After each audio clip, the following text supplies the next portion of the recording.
빅터 프랭클의 죽음의 수용소에서 1. 강제 수용소에서의 체험. 도살장 아우슈비츠에 수용되다.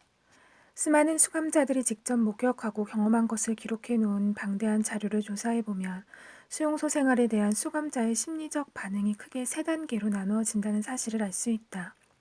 첫 번째 단계는 수용소에 들어온 직후이며, 두 번째 단계는 틀에 박힌 수용소의 일과에 적응했을 무렵, 그리고 세 번째 단계는 석방되어 자유를 얻은 후이다. 첫 번째 단계의 특징적인 징후는 충격이다. 어떤 경우에는 수용소로 들어가기도 전에 경험하기도 한다.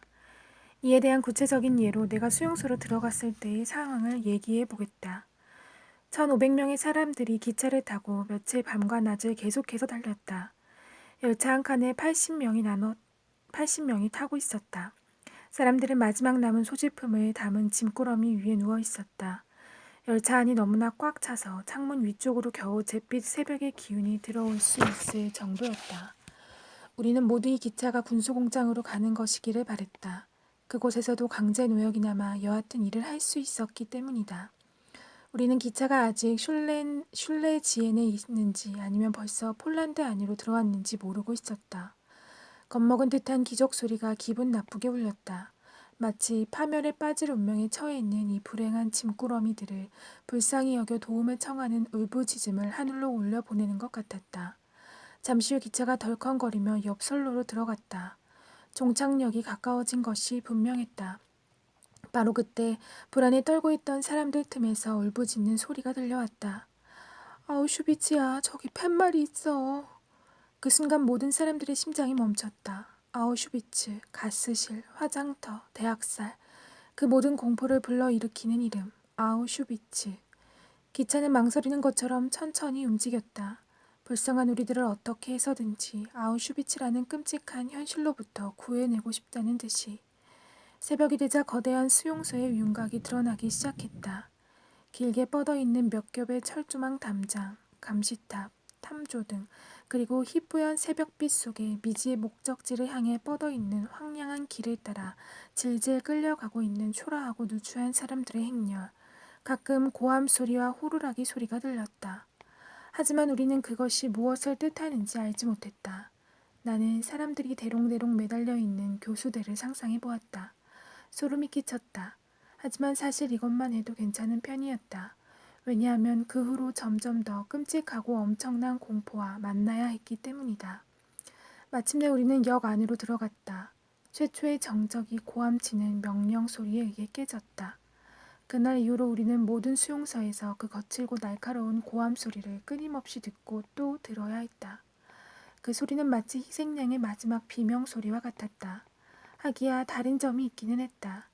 그들의 목에서 컥컥거리며 나오는 그런 쉰 목소리는 칼에 찔리고 또 찔려서 죽어가는 사람이 비명을 지르지 않으려고 애쓸 때 나오는 소리와 비슷했다.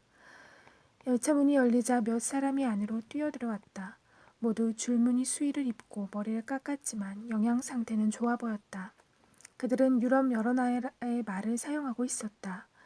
그 중에는 우스갯소리를 던지는 사람도 있었는데 하지만 그런 상황에서는 그것이 아주 기괴하게 느껴졌다. 본래 낙천적인 성격을 가진 나는 지푸라기라도 잡는 심정으로 이렇게 생각했다. 이 사람들은 아주 신수가 훤하군. 괜찮은 사람들처럼 보여. 심지어는 웃고 있잖아. 누가 알아? 내가 저 사람들처럼 혜택받은 처지에 있게 될지. 집행유예 망상. 정신의학에서 보면 소위 집행유예 망상이라는 것이 있다. 사형 선고를 받은 죄수가 처형 직전에 집행유예를 받을지도 모른다는 망상을 갖는 것이다. 우리도 마찬가지였다.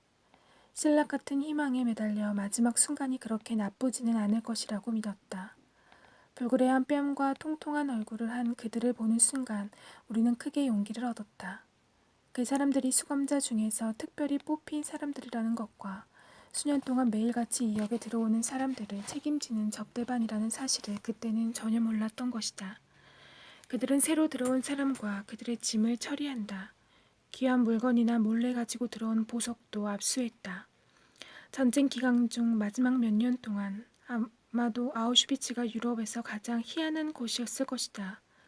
수용소의 대형 창고는 물론 나치대원들의 수중에도 금, 은, 백금, 다이아몬드와 같은 값비싼 보석들이 흘러넘쳤을 것이 틀림없기 때문이다. 1,500명이나 되는 사람들이 기껏해야 200명 정도밖에 들어갈 수 없는 가축우리 같은 건물에 구겨 넣어졌다. 우리는 추위와 굶주림에 시달렸다. 바닥에 드러눕기는커녕 쭈그려 앉아 있을 만한 한 자리조차 없었다. 나흘 동안 우리가 받은 양식이라고는 5온스짜리 빵 한 개가 전부였다.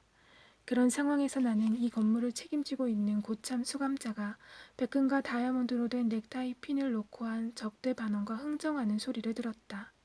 그들은 이렇게 해서 번 돈의 대부분을 슈넵스라는 술을 사는데 썼다. 즐거운 저녁 한때를 위해 필요한 슈넵스를 사는데 몇 천 마르크의 돈이 필요했는지 지금은 기억할 수 없다. 하지만 나는 그런 장기수들에게 슈넵스가 필요하다는 것을 이해할 수 있었다. 그런 상황에서 그들이 술로 자기 자신을 마취시키고 싶어하는 것에 대해 누가 비난을 하겠는가. 그런 수용소 안에 있는 사람 중에는 나치대원으로부터 거의 무제한으로 술을 공급받는 사람들도 있었다. 가스실이나 화장터에 배치된 사람들이었다. 그들은 언젠가는 자기들이 다른 사람들로 대추될 것이라는 사실을 잘 알고 있었다. 강요된 사형 집행인의 역할이 다른 사람에게 넘겨지고 대신 자기 자신이 그 희생자가 될 것이라는 사실을 알고 있었던 것이다. 하지만 나와 함께 수용소에 들어온 사람들은 거의 모두가 언젠가는 자기에게 집행유예가 내려질 것이며 만사가 잘 풀릴 것이라는 환상을 갖고 있었다. 우리는 곧 눈앞에 펼쳐질 장면 뒤에 어떤 의미가 숨어 있는지를 몰랐다. 우리는 짐을 모두 열차 안에 두고 내린 다음 두 줄, 한 줄은 남자, 한 줄은 여자로 서라는 명령을 받았다.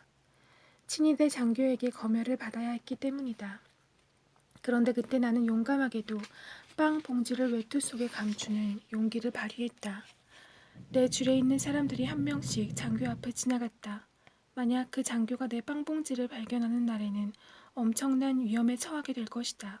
그렇게 되면 최소한 그가 주먹을 날려 나를 쓰러뜨리라도 할 것이다.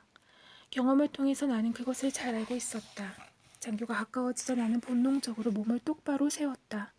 빵 봉지가 있다는 것을 알아차리지 못하도록 하기 위해서였다. 삶과 죽음의 갈림길. 드디어 장교와 마주보는 위치에 있게 되었다. 장교는 군복이 꽤 잘 어울리는 마린 체격의 키가 큰 사람이었다. 그 말쑥함에 대비되어 오랜 여행에 지친 우리의 몰골이 더욱 초라해 보였다. 그는 왼쪽으로 오른쪽 팔꿈치를 받친 채 무심하고 편안한 표정을 짓고 있었다. 오른손을 들고 집게손가락으로 아주 느리게 오른쪽 혹은 왼쪽을 가리켰다. 하지만 당시만 해도 우리 중에 손가락으로 왼쪽 혹은 오른쪽을 가리키는 이 행동의 이면에 어떤 무서운 의미가 깔려 있는지 아는 사람은 한 명도 없었다. 마침내 내 차례가 되었다. 누군가가 내게 귓속말로 오른쪽은 작업 실행이고 왼쪽은 병자나 일할 능력이 없는 사람들이 가는 특별 수용소 행위라고 알려주었다. 나는 일이 돌아가는 대로 그저 기다릴 수밖에 없었다. 그것은 앞으로 내가 통과해야 할 수많은 관문 중에 첫 번째 관문이었다. 외투 속에 감춘 빵 봉지가 몸을 왼쪽으로 약간 기울게 했다. 하지만 나는 똑바로 걸으려고 노력했다. 친위대원은 나를 살펴보면서 약간 망설이는 듯했다. 그는 자기 손을 내 어깨 위에 올려놓았다. 나는 그에게 될 수 있는 대로 민첩하게 보이려고 애를 썼다. 그러자 그는 내가 오른쪽을 똑바로 바라볼 수 있을 때까지 내 어깨를 돌렸다. 그래서 나는 오른쪽으로 가게 되었다. 그날 저녁에야 우리는 그 손가락의 움직임이 가지고 있는 깊은 뜻을 알게 되었다. 그것이 우리가 경험한 최초의 선별, 삶과 죽음을 가르는 첫 번째 판결이었던 것이다. 우리와 함께 들어온 사람의 90%는 죽음행을 선고받았다. 판결은 채 몇 시간도 못 되어 집행되었다. 왼쪽으로 간 사람들은 역에서 곧바로 화장터로 직행했다. 그곳에서 일하는 사람에게 들은 바로는 그 화장터의 문에는 유럽 여러 나라 말로 목욕탕이라고 쓰여 있다고 했다.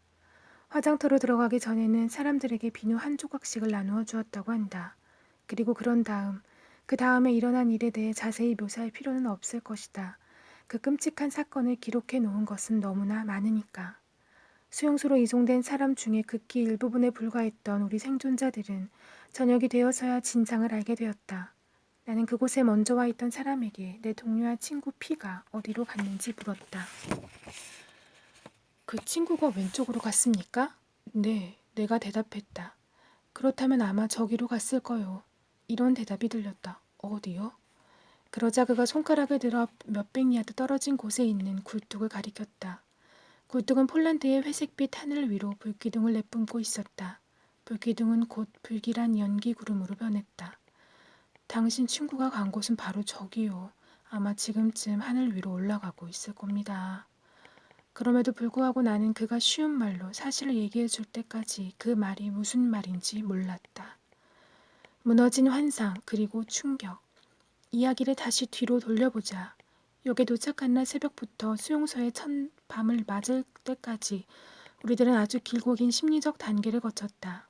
탄알이 장전된 총을 가진 나치 대원들의 호의를 받으며 우리는 역에서부터 고압 전류가 흐르고 있는 철조망을 지나 수용소를 가로질러 정화소까지 뛰어갔다.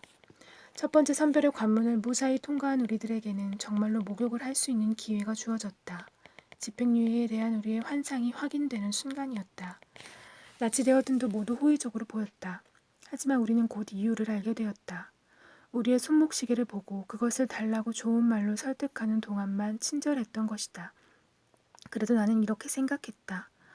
어차피 가진 것을 모두 내놓아야 하잖아. 저렇게 좋은 사람들이 시계를 못 가질 이유가 없지. 언젠가는 이것이 보상이 되어 돌아올 거야. 우리는 가축우리 같은 방에서 기다렸다. 그것은 소독실에 들어가기 전에 대기하는 방이었다. 나치대원이 오더니 담요를 펼쳤다. 우리는 거기에 가지고 있던 소지품과 시계, 보석들을 모두 던졌다. 하지만 결혼 반지나 메달 혹은 호신품 같은 것을 그냥 가지고 있어도 되느냐고 묻는 순진한 사람도 있었다. 이 말을 듣는 순간 이를 도와주기 위해 와 있던 고참 수감자가 웃었다. 가지고 있는 것을 모두 압수당한다는 사실을 아무도 모르고 있었던 것이다. 그때 나는 한 고참 수감자에게 비밀을 털어놓기로 마음먹었다. 그래서 그에게 살며시 다가가 외투 안주머니에 있는 원고 뭉치를 가리키며 이렇게 말했다. 보세요, 이건 과학서적의 원고입니다. 무슨 말씀을 하려고 하시는지는 잘 알고 있어요.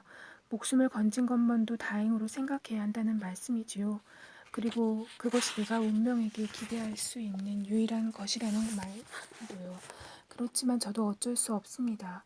무슨 수를 써서라도 이 원고를 지켜야 하거든요. 제가 일생 동안 심혈을 기울여 연구한 것이 모두 여기에 들어 있습니다.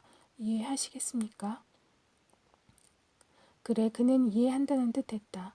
희미한 미소가 그의 얼굴에서 번져나갔다. 표정이 처음에는 동정어린 빛을 띠더니 점점 장난스러운 웃음으로 바뀌었다. 이 웃음의 경멸과 비웃음으로 바뀌는 듯 하더니 입에서 다음과 같은 말이 튀어나왔다. 수용소 생활을 체험했던 사람들 사이에서 아직도 통용되고 있는 말이다. 빌어먹을 놈. 그 순간 나는 진실의 실체를 보았다. 그리고 심리적 반응의 제1단계를 특징 짓는 감정, 즉 충격을 경험했다. 나는 지금까지의 인생 전부를 박탈당했던 것이다. 갑자기 사람들 사이에서 동요가 일어났다. 그들은 창백하고 겁에 질린 표정을 하고 서서 무기력하게 수군거리고 있었다. 다시 목쉰 듯한 고함 소리가 들렸다. 우리는 주먹질을 당하며 목욕탕의 대기실로 쫓겨 들어갔다. 그리고 그곳에서 우리를 기다리고 있던 나치 대원 앞으로 모였다. 곧 이어 그가 입을 열었다. 앞으로 2분간 여유를 주겠다. 내 시계로 시간을 잴 것이다. 그 2분 동안 입고 있는 옷을 모조리 벗어서 가지고 있던 물건과 함께 자기 자리에 내려놓도록 신발과 머리띠, 멜빵과 탈장대를 제외한 모든 것을 벗도록 한다. 자, 시작. 상상할 수 없을 정도의 빠른 속도로 사람들이 옷을 벗었다. 얼마 지나지 않아 사람들이 초조해진 탓인지 내복과 허리띠, 구두끈을 잡아당기는 손길이 서툴러지기 시작했다. 그러자 처음으로 채찍 소리가 들려왔다. 가죽 채찍이 벌거벗은 몸뚱이 위로 사정없이 떨어졌다. 그 다음에 우리는 몸에 난 털을 깎기 위해 다른 방으로 옮겨졌다. 머리털뿐만 아니라 몸에 난 털이란 털은 모조리 다 깎아야 했다. 그런 다음 샤워를 하기 위해 다시 줄을 섰다. 서로를 거의 알아볼 수 없을 정도였다. 우리 중에는 샤워실의 분무기에서 진짜로 물이 나오는 것을 보고 안도의 한숨을 쉬는 사람도 있었다. 샤워할 차례를 기다리는 동안 우리들은 우리가 벌거벗고 있다는 사실을 뼈저리게 느꼈다. 우리는 이제 벌거벗은 몸뚱이 외에는 아무것도 가진 것이 없는 처지가 된 것이다. 심지어는 털 한 오라기조차도 남아있지 않았다. 우리가 갖고 있는 것은 글자 그대로 우리 자신의 벌거벗은 실존뿐이었다. 그동안의 삶과 현재를 연결시켜주는 물건 중 과연 내게 남은 것이 무엇이란 말인가? 나에게 남은 것이라고는 안경과 벨트가 전부였다. 하지만 그 중에서도 벨트는 나중에 빵 한 조각과 바꾸어 먹고 말았다. 탈장대를 지닌 사람들에게는 또 다른 종류의 작은 동요가 있었다. 그날 저녁, 우리가 있는 임시막사의 고참이 우리를 찾아와 일장 연설을 했다. 그는 탈장대 속에 돈이나 귀중품을 숨겨놓은 사람이 있다면 그 사람의 목을 자기가 직접 대들보에 매달겠다고 하면서 손가락으로 대들보를 가리켰다. 그리고는 자기가 수용소의 규칙에 따라 그런 일을 할 수 있는 권리를 위임받았다고 자랑스럽게 말했다. 신발 문제도 그렇게 간단하지 않았다. 물론 자기 신발을 가져가도 좋다는 허락을 받기는 했다. 하지만 신기에 편하고 좋은 신발은 의뢰에 빼앗겼으며 그 대신 발에도 맞지 않는 신발을 신어야 했다. 하지만 진짜로 곤욕을 치른 사람은 따로 있었다. 대기실에서 고참들의 호의적인 충고를 그대로 따른 것이 그만 화근이 되었던 것이다. 그들은 고참이 시킨 대로 부추의 윗부분을 칼로 잘라내고 칼자국을 없애기 위해 잘린 곳을 비누로 문질렀다. 그러자 나치 대원들이 마치 그렇게 하기를 기다리기라도 했던 것처럼 그 사람들을 옆에 있는 조그만 방으로 데리고 들어갔다. 잠시 후 그 방에서도 채찍 휘두르는 소리와 고통에 찬 비명소리가 흘러나왔다. 이번에는 상당히 오랜 시간 동안 계속되었다. 이런 일을 당하면서 우리가 그때까지 갖고 있던 환상이 하나 둘씩 차례로 무너져 갔다. 그리고 그 다음에는 이것이 전혀 예상하지 못했던 일인데 섬뜩한 농담기가 우리를 찾아왔다. 우리는 우스꽝스럽게 벌거 벗겨진 자신의 몸뚱이 외에 잃을 것이 아무도 없다는 사실을 깨달았다. 샤워기에서 물이 쏟아지기 시작했을 때 우리는 자기 자신은 물론이고 서리를 재미있게 해주려고 그야말로 안간힘을 썼다. 어쨌든 샤워기에서 정말로 물이 시원하게 쏟아지고 있지 않은가.